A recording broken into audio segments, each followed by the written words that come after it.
देखिए, मैंने प्रयास किया था कि मुझे मेरी बात रखने का मौका मिले और मैंने इस पर जोरदार आवाज़ भी उठाई। पहली चीज़ ये कि जब वो प्रस्तुत किया गया तो हमें जब चर्चा में हमने कहा तो हमें बोलने का मौका नहीं दिया गया।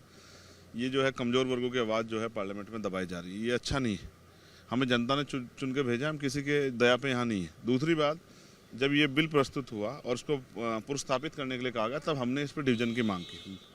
हमने और हमारे साथियों ओवैसी जी ने, तमाम लोगों ने मांग की कि भाई इस पर डिवीज़न हो, लेकिन पार्लियामेंट को ओवर रूल करके जो है और उसको जो है उस पर उसको जेपीसी में भेजा गया। सवाल ये है, मेरे आज भी याद है, शहीद आजम सरदार भगत सिंह ने कहा था कि किसी भी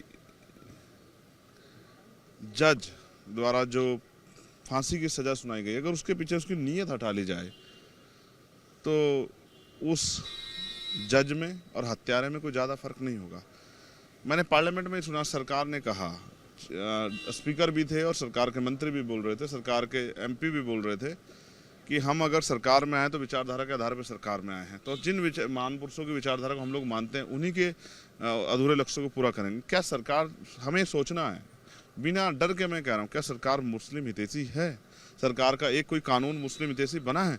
सरकार ने एक भी योजना मुस्लिम हितैषी बनाई? आपने एजुकेशन का बजट किया, मौलाना अब्दुल कलाम जो है वो योजना थी, फेलोशिप थी, वो आपने बंद कर दी। तमाम मदरसों के एड आपने ख़त्म कर दिए, को उर्दू भर्ती आप लोग करा नहीं रहे हो। तो ये जो सरकार, ये कहीं से भी मुस्लिम हितैषी नहीं, और मुस्लिम हितैषी होने का दावा करने वाली सरकार को जवाब देना चाहिए कि आपने संविधान को किस तरह से ओवर रूल किया। आर्टिकल 13-14 का वायलेशन कर दिया, 25 से लेकर 28 तक जो मूल अधिकार है उनका वायलेशन कर दिया। आप संविधान विरोधी काम करोगे और हम हाथ पे हाथ धर के बैठ रहेंगे, ये तो नहीं होगा किसी भी कीमत पे।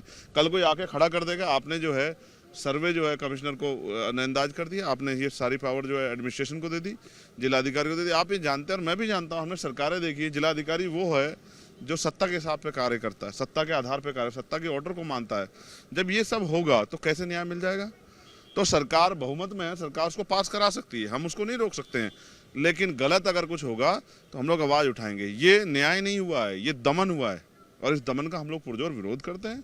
और हम लोग पुरजोर विरोध करते हैं। जेपीसी में जब ये कमेटी बनेगी तब भी हम लोग अपना आपत्ति दर्ज कराएंगे, कॉन्स्टिट्यूशनली भी दर्ज कराएंगे। और जो सरकार ने आज जो दमन करने का प्रयास किया है, स्पेशली मुसलमानों का, मैं कह रहा हूँ जैनों के लिए क्यों नहीं किया आपने?